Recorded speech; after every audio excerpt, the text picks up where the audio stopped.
Welcome to the MedLink Health Connections podcast. Today we're talking about heart health and how the foods we eat and some everyday habits can really make a difference. There's a lot of information out there, and it can get overwhelming pretty fast. So today we're just going to break it down into simple, practical tips you can actually use in real life.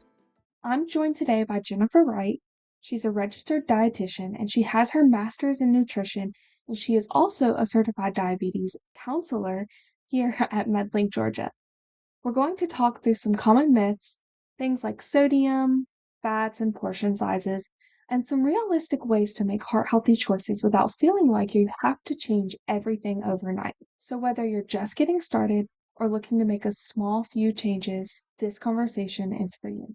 To begin, for someone just starting out their heart health journey, what does a heart healthy diet actually look like in simple terms? Great question.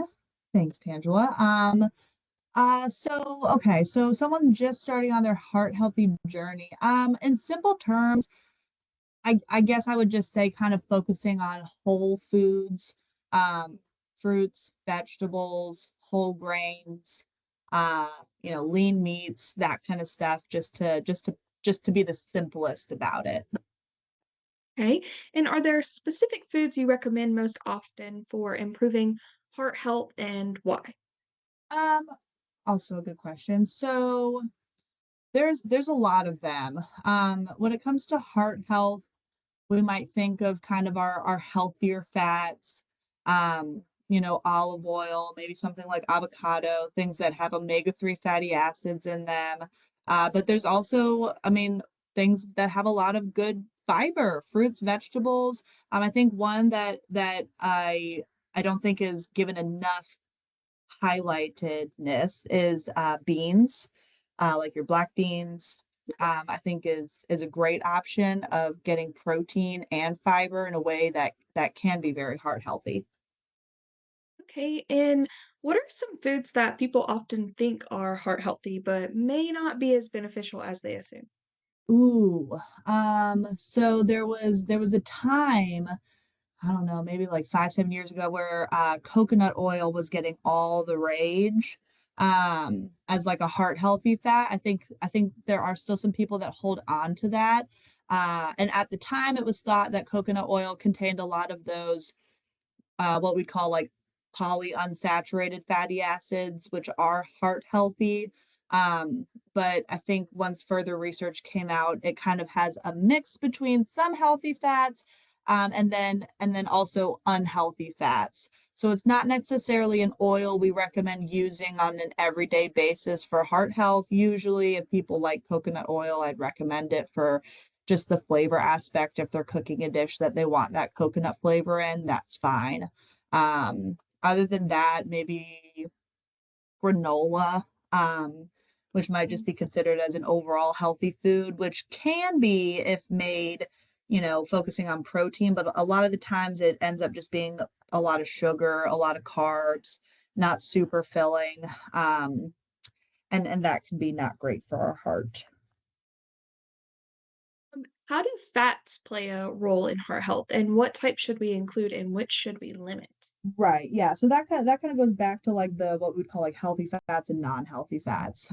So generally healthy fats are considered unsaturated fats, while maybe our not so healthy fats are considered saturated fats. A good rule of thumb that I tell people is that your unsaturated healthy fats are typically liquid at room temperature. So if you think of like your olive oil, that's where like coconut oil sometimes has some healthy fats because sometimes it's kind of liquid at room temperature, where your unhealthy fats typically are more solid at room temperature. So thinking like butter is more solid, right, at room temperature. It might get soft, but it's not going to turn into a liquid at room temperature. Or bacon grease, after you're done cooking it, when that pan cools down to room temperature, that bacon grease solidifies. And so that's kind of a easier way, I guess, to separate them into what would be a healthier versus not as healthy fats. And how important is sodium when it comes to heart health? And what are realistic ways to cut back without sacrificing flavor? So the role sodium, so everybody needs some sodium or salt in their diet. When it comes to sodium and heart health, too much sodium can cause high blood pressure, and that can put a lot of strain on the heart, leading to some heart disease or heart issues that we wouldn't want. I think a common misconception is that there's a lot of people that limit salt in their cooking. The majority of salt that we consume comes from processed foods. Probably 70% of the salt that we consume comes from packaged foods, things where the salt is already incorporated in it. So trying to just make more food at home, even if you are putting a little bit of salt on it, or you're using herbs, seasonings. Mrs. Dash is a great option for some like herbal seasoning, but like Italian herbs, basil, oregano, cayenne pepper, red pepper flakes. There's still lots of ways to add a lot of flavor without adding a lot of salt. And if you're really trying to limit your salt and you're not cooking with salt, I do find that the combination of maybe some like fresh garlic with lemon juice kind of mimics that same taste receptor on our tongue that makes us think like we're having salt, and that makes, I think, it feel like it's like a salty dish without adding any salt to it. So that's a nice fun little tip I like to tell people sometimes if they want the flavor without adding the salt. Yeah, that's really informational, I Yeah, guess. yeah, yeah. But for some busy individuals or families, Mhm. what are some heart healthy swaps they can make at home or when eating out? Ooh, okay, good question. So when eating out, because I think again, like a lot of our salt is coming from like eating outside of the home. Um, like let's say if you're going to a restaurant, opting for some sort of like steamed vegetables on your side and instead of um the fries maybe. Otherwise, sometimes you can ask the place if you're going out to eat, sometimes you can ask them to prepare like your chicken or your meat or whatever kind of main dish you have without any additional like butter or oil. It just depends on where you're going to, but a lot of places are pretty good about accommodating the customers. If you're going out to eat at fast food restaurants, it's really hard. I mean, there's just so much. The reason it's fast food is because, there's so much salt added into it. It's kind of like a nice little preservative, so they can get food really quickly that stays somewhat fresh. Um, it's yeah, it's so you can definitely look up the nutrition facts label for any restaurant that has more than like 20 or 25 locations. They are legally required to provide their nutrition information. So all the McDonald's, Zaxby's, Chick-fil-A's, Arby's, all those common places that we all know, they have their nutrition facts labels online. If you look up Chick-fil-A nutrition facts, you can pull up maybe a PDF of all of their foods with the nutrition label on it. You'd maybe try to choose the ones that have the less sodium in it, or maybe the ones that have the less saturated fat. But at the end of the day, even the lowest sodium option at a fast food restaurant is still sometimes a really high salt amount. In general, we want to keep our sodium less than 2,300 milligrams per day. Some dishes at fast food restaurants like Zaxby's, like the wings and things I was just looking at the other day, has almost 5,000 milligrams of sodium for that one meal. That's two times, what you're supposed to be eating in a day in one meal. So if you're eating out multiple times a day, I mean, our sodium's through the roof probably. Yeah, that's crazy. Mhm. Um, so kind of going back to the basics just a little bit, and what does a heart healthy plate look like for a typical breakfast, lunch, or dinner? Yeah, so if we're thinking like whole foods, if we're thinking of creating that balance on our plate, um, generally, we recommend half of our plate containing some sort of fruits or vegetables. Depending on your health conditions, if you have diabetes, you're watching your carbohydrate intake, you might err on the side of more vegetables on that half of a plate. But fruits and vegetables are naturally sodium free. They have a lot of fiber in it, which is good for our heart and our health. They have a lot of micronutrients that have been shown to be very heart healthy, Like I said earlier, I think beans are a great source of cheap protein that can be really heart healthy. Typically, the main source of food on our plate are meat. So like your steaks, hamburgers, beef. Those are going to be the ones most likely to cause elevated cholesterol, elevated blood pressure, which can lead to heart related problems. So trying to choose the leanest meats possible, which would be like your chicken, skinless chicken breast, turkey breast, eggs, maybe, and then like fatty fish, like your salmon, has really good heart health benefits to it, and limiting more of the red meats, and then really limiting your processed meats. So things like hot dogs, processed deli meats, sausage, that can have a lot of really terrible heart um, effects from it. Again, everything in moderation is okay, but if somebody's diet, is pretty heavy on hot dogs and hamburgers, trying to swap that out with leaner meats, adding fruits and vegetables to the side, and then trying to have as many whole grains, as you can, which would be like whole wheat bread, maybe brown rice. Again, it has more fiber in it, and fiber can be very beneficial for your heart health. Okay. And so, kind of like getting to the shopping part of this, if Uh-huh. or how can people grocery shop smarter when trying to support heart health, especially when reading those nutrition labels?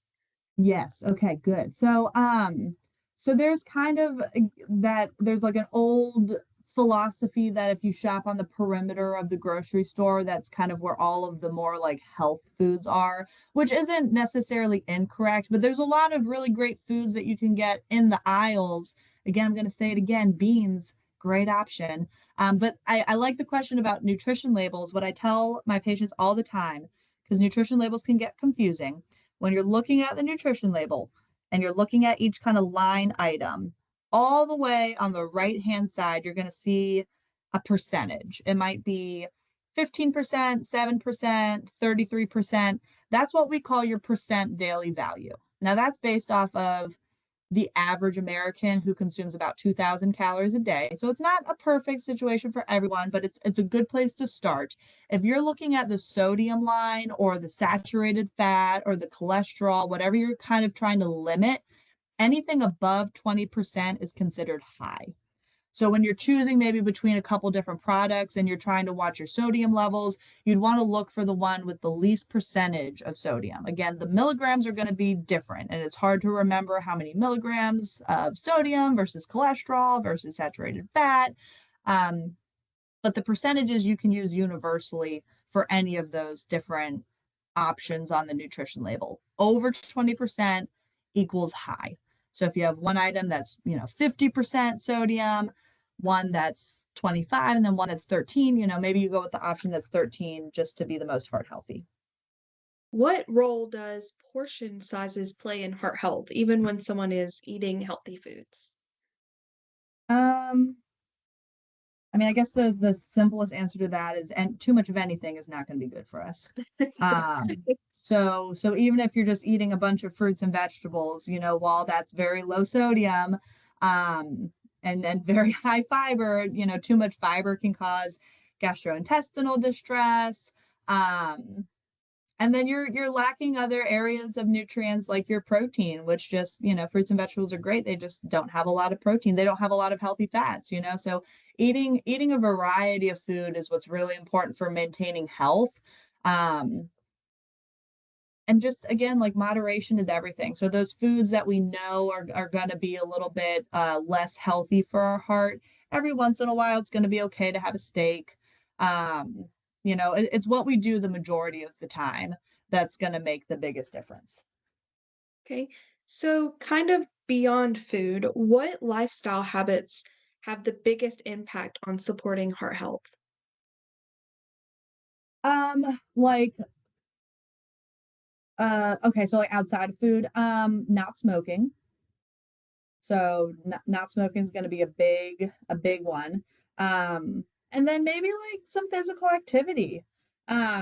Walking, any sort of like cardiovascular, which would be again like anything that gets the heart rate moving a little bit. So walking is a great form of exercise. It's free. Maybe you can't really walk outside right now.